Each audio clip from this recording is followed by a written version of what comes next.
And today, the Auditor General found out that there were 150,000 cases of fraudulent student permits. The minister's own team doesn't think she's up to the job, and I agree. Why does she still have her job? The Honourable Minister. Canada ain't a serious country anymore. Our own government has been handing out visas like it's candy on Halloween. And that's bad enough as it is, but at least we had to hope that it would keep track of the people they were allowing and admitting into the country and enforce our weak immigration laws. However, that ain't happening. Therefore, we have lost control. And you'll hate me for saying this, but it gets way worse the deeper you look into this. My name is Ali Daniel, and this is the Right Call Report. Like, share, subscribe. Every interaction on this channel helps get the truth out, and perhaps someday help break that CBC-induced coma that sadly so many Canadians are under. And if you're tired of that same old government and media BS that just doesn't seem to stop, and you finally want some common sense commentary and perhaps a little bit of journalistic integrity, well, smash that subscribe button because you're in the right place. So today, visa fraud. There seems to have been over 150,000 reported cases in just 2 years, and our government just hasn't really looked into it. But I will. And the deeper you look, like I said, it just gets so bad. Which also got me thinking, what about our own government? Well, we're going to take a look at that as well, because you'll be shocked to find out just how many members of our government are actually not from Canada. And this led to one of the best interactions, a little catfight actually, in a parliamentary committee, and we have to look at this one. It's hilarious. And we love to hate on the US these days, but the US has actually sanctioned a Canadian company because they have ties to a terrorist group. Why is it a foreign country that is looking into our companies and not our own government? And what does it really mean? All that and more in today's report. You don't want to miss this, so stick around. So, major fraud uncovered in the Canadian International Students Program. It looks like the conspiracy theorists were right again. This reminds me, what's the difference between a conspiracy theorist and everyone else? About 6 months. So the Auditor General of Canada just released a scalding report showing that just roughly 153,000 international students may be non-compliant with the program. It details that 150,000 cases in 2023 and 2024, that's 2 years, were flagged because the student visa holder may not have complied with the terms of their study permits. Isn't that the deal we have? We allow you into the country, but there's certain rules you must follow. It's not a free-for-all. Apparently not. But it gets worse because the report says that about only 4,000 investigations were launched. And of those, 1,600 were marked as inconclusive after the student in question did not respond to Immigration, Refugee, and Citizenship Canada. So, let me get this straight. 150,000 cases flagged and only 4,000 investigations were launched. That's, top of my head, 3% were actually investigated. And out of those 4,000, which is already an abysmal number, 1,600 were marked as inconclusive because people just did not respond to the government. I mean, I'm sorry, dude, but like, for example, if I didn't pay my taxes, Revenue Quebec and Canada Revenue Agency would do more than just send me a little email saying, hey, we think you're not abiding by the terms of your visa. Please respond to us. Let's be honest. What would happen? They would hound me, and eventually they would fine me, and they would arrest me, and they would try me. So we do that with our tax revenues on Canadian citizens. Heck, we do this for just about every laws on the book for Canadian citizens. But a foreigner that's here, which is a privilege, may I add, it's a privilege for you as an international foreigner to come to the country. It ain't a right. We just kind of like, we'll send them a reminder email. Hope they reply to us. Those are the people at our immigration department. So if we break it down, out of 153,324 potentially non-compliant students reported in 2 years, only 4,057 investigations launched. Again, only 3% were actually investigated. Out of those 3% investigation, we completed only 3,105. which is an even weaker number. And luckily enough, half of those investigations completed found that the students were indeed studying here legally and doing what they were supposed to by the terms of their visa. What's troubling, however, is that 1,600 students simply did not respond to Immigration, Refugee, and Citizenship Canada, which means that we could just not verify anything. That's right. Our Department of Immigration simply emails you or tries to call you, and if you don't reply, well, nothing really happens. What kind of message is that sending out to the world? Our immigration laws are a joke. Now, can we assume that these 1,600 students are actually here illegally? Well, I mean, if you're not going to communicate with the Department of Immigration, one would reasonably think that's maybe because you're not in compliance. Simply. Now, I can't confirm that they're here illegally because based on this breakdown, 50 students were confirmed to be non-compliant. Now, almost 1,000 investigations were canceled, and the reason why they're giving it is because the study permit holder applies for another immigration permit since the processing officer will consider asking for more information on the non-compliance part, So they're just taking a different route, probably trying to bamboozle the system. I'm speculating, but I mean, it doesn't inspire confidence. None of this right now inspires confidence in the system whatsoever. So following this tiny little fraction of data that we have on the 153,000 non-compliant reports, one could reasonably assume that just like the 4,000 investigation that only yielded half confirmation of students that were here illegally, there's a chance that half of these reports showcase illegal activity. That's right. There could be 75,000 illegal students in the country right now. But the issue is that we don't know. We don't know because nothing is being actually investigated. Canada has just turned into a pipeline of easily accessible visas that are being used and abused for people to just come here, scam the system, enter Canada, stay here, and start their lives here. And you may think, okay, but that's not so bad. Come on, they just want a better life. No, not at the expense of Canadians. And we'll look into what I mean by the expense of Canadians because it affects us big time. But ultimately, we have laws. And if someone, a foreigner, comes here and breaks our laws, our most basic immigration laws, what kind of character does that showcase for other laws? Am I going to trust someone who can't even abide by immigration laws to follow our other Canadian laws, our other provincial laws? Are those people upstanding members of society? Well, by default, no. They're criminals to begin with. So why isn't our government doing anything about it? Why aren't we investigating it? Why aren't we making sure that all of what I'm saying is just speculative and that most people are here lawfully and legally? So basically, the funding we have is to cover 2,000 cases a year. And we will work on this, with this, and based on the recommendations, which we fully accept.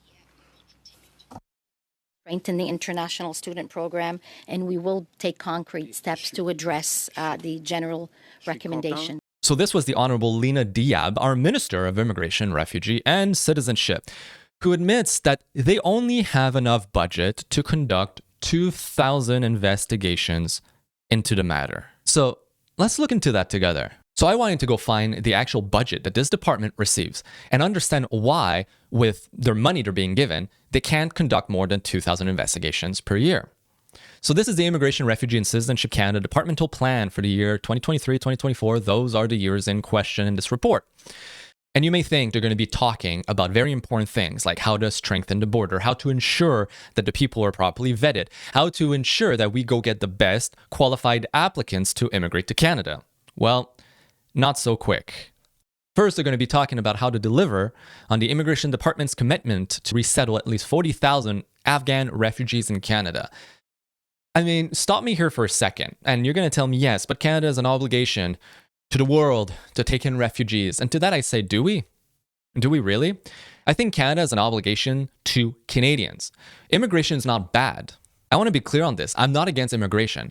I think it can be incredibly beneficial to the country if we go pick the best. It's like building a hockey team. We want the best players on the team. Why wouldn't we want that? Why don't we want the best engineers and doctors? And this is kind of a joke, but yes, no, for real, the real engineers and doctors, the brightest minds that this world, the most innovative entrepreneurs that will add value, create employment, and add benefits to this country. As a matter of fact, that's what we used to do. Canada used to have the world's best immigration system. That was based on a point system. Based on various criterias, we attributed a point number to you, and the highest level pointed immigrant candidates would be allowed into the country. So much so that the US used to look at our system and think, we want something like this. But it ain't the case anymore. Now, instead, we commit preemptively to bringing in people from third world for absolutely no reason other than, apparently, they are persecuted religious or ethnic minorities or 2SL LGBTQI+ individuals. That's what Canada has been relegated to now. We don't want the best. We just want minorities from other countries because we believe that it is our duty to defend them somehow at the cost and the expense of our own citizen. So what else is going to be in this report? Come on, that had to be just the only kind of silly thing, right? Nope. Because in a report for immigration, there's a paragraph about truth and reconciliation. Guys, I wish I was making this up. It says that the department's responsibility in the truth and I can't even say this straight, and reconciliation process starts with better understanding the impact of citizenship and immigration policies on Indigenous people today. They say this with one hand, and then on the other hand, they bring hundreds of thousands and sometimes millions of immigrants here, and what? They expect them to understand the cultural impact, the historical reality, and the relevancy of our Indigenous people, and to treat them with respect. Come on. They are undermining this by bringing a bunch of foreigners here. It's hilarious to see just the paradoxical nature of our government. But here's the thing, though. It works, and I'll tell you why it works. Because those are nice words. Now they get to go to Parliament and say, but no, we really care about Indigenous individuals in Canada because we said so. They don't have the actions to back up what they do, but they have the words, and it seems to work. I'm sorry to say it works in Canada because words in Canada matter more than actions. Look at the polls. Look at the polls. Canada is like crumbling, but hey, people are still happy with the same government that's been making us crumble. But my favorite part is right here. They talk about spreading the benefits of immigration across Canada. They say, with a straight face, which I will have a hard time doing, almost 1 in 4 people, 23%, counted during a 2021 census are or have been a landed immigrant or permanent resident in Canada. This was the highest proportion since Confederation, topping the previous record of 22.3% in 1921 and the largest proportion amongst G7 countries. Let's take a second here just to realize that in 1921 and 2021, it ain't the same kind of immigrants. Back then, in 1921, they received no benefit, no government help. They were told, here's the West, go settle it, build the infrastructure, you're on your own. And that was kind of the deal. We allowed you into the country, but you needed to add value. You needed to do something for the country, and we wanted to expand into the frontier, build our cities, build our rural areas, and we needed people that were hungry for it. Settlers, people that faced unsurmountable odds and overcame them. Today's landscape is way different.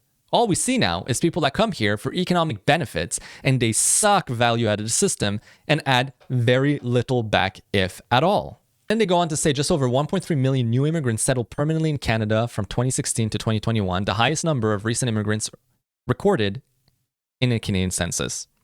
But spreading the benefits of immigration in Canada, as they so eloquently say, one would assume that Canada, since we are apparently the one with the most immigration in the entire G7, Canada would be the best country ever, right? Because immigration has so many benefits, according to the department, and we're number one in pretty much the world.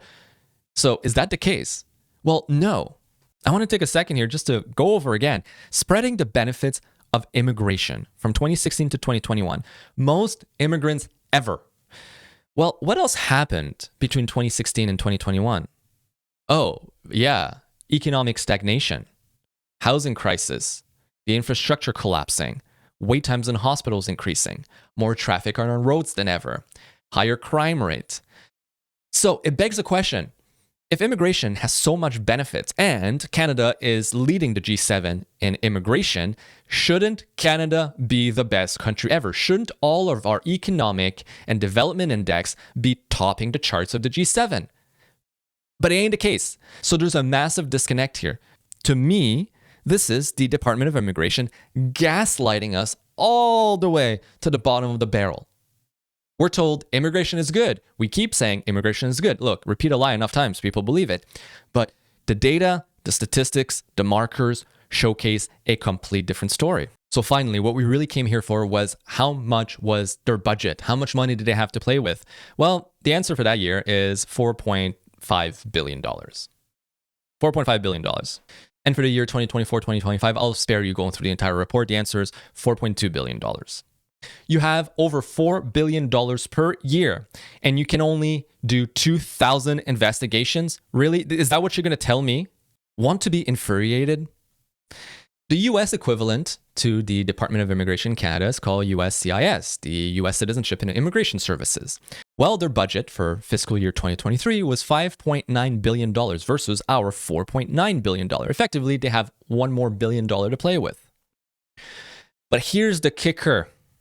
At USCIS, 90 to 95% of their budget is funded with application fees, not taxpayer money. That means everyone who wants to apply to come to the US has to pay a pretty significant fee, and that's what they use to fund the entire department. In Canada, it is purely appropriated amongst the federal budget, taxpayer money. This is the largest scam the government is perpetrating on us, using our tax dollars to import our competition.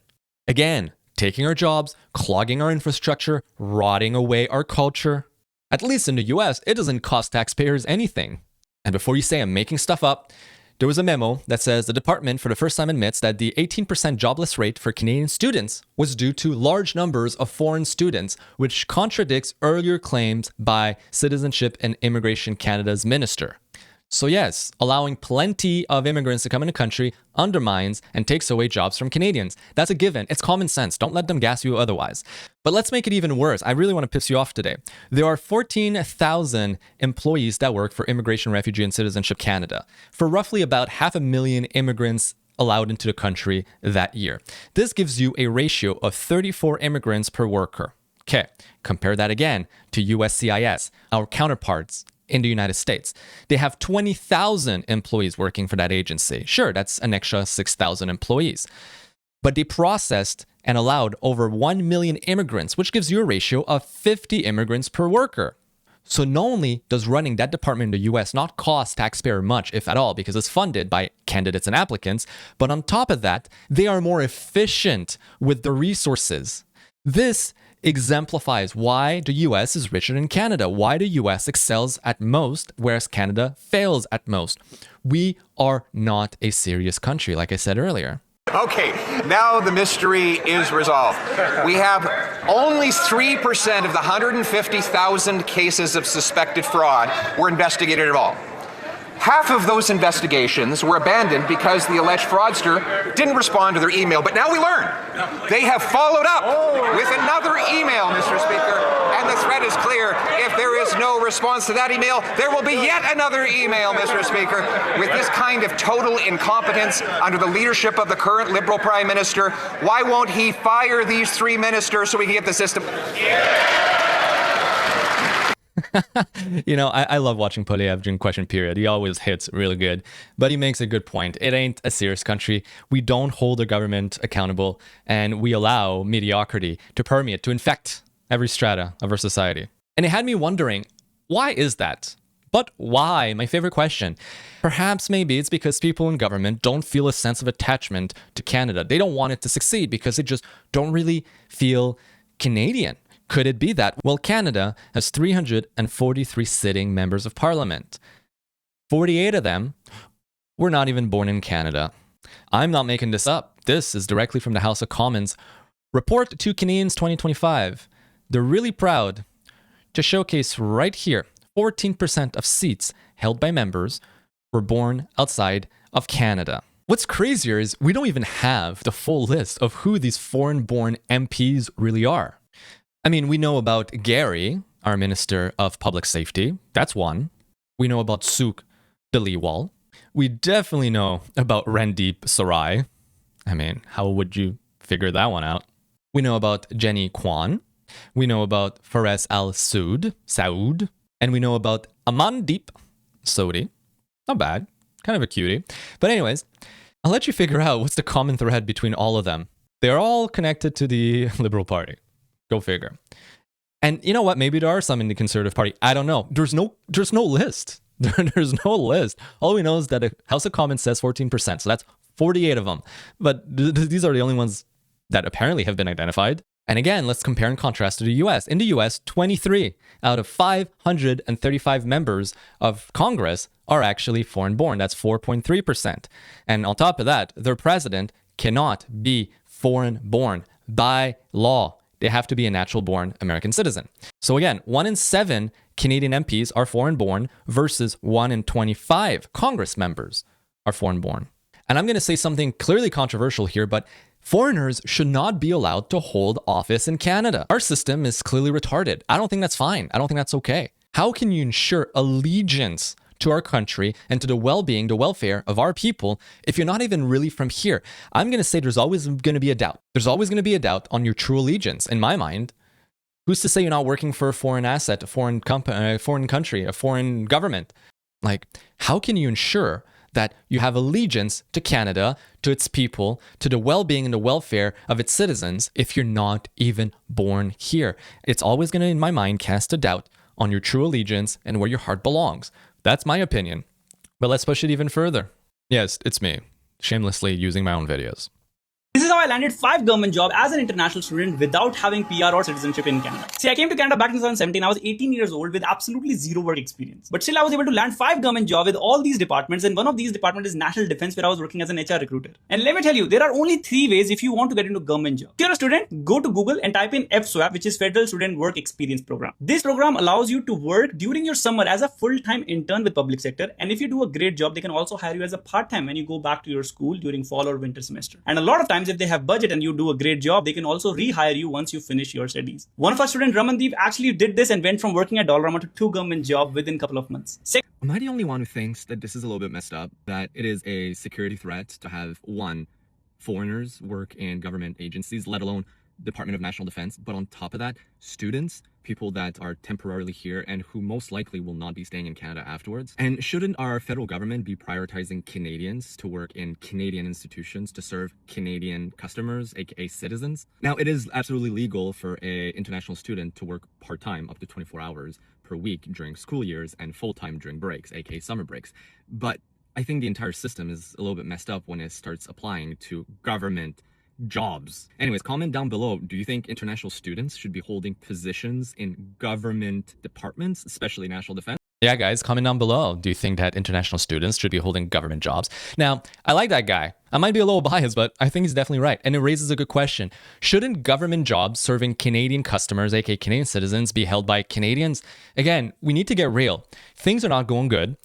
Every strata of our civilization, of our society, and of our culture is dwindling, is crumbling, is crashing down. At one point, we have to put our foot down and say, enough is enough, and something has to give, something has to change. And ultimately, the people make the institutions, okay? It's not Magic Land. It's not a special secret sauce. The secret sauce is the people. They uphold excellency and ethos.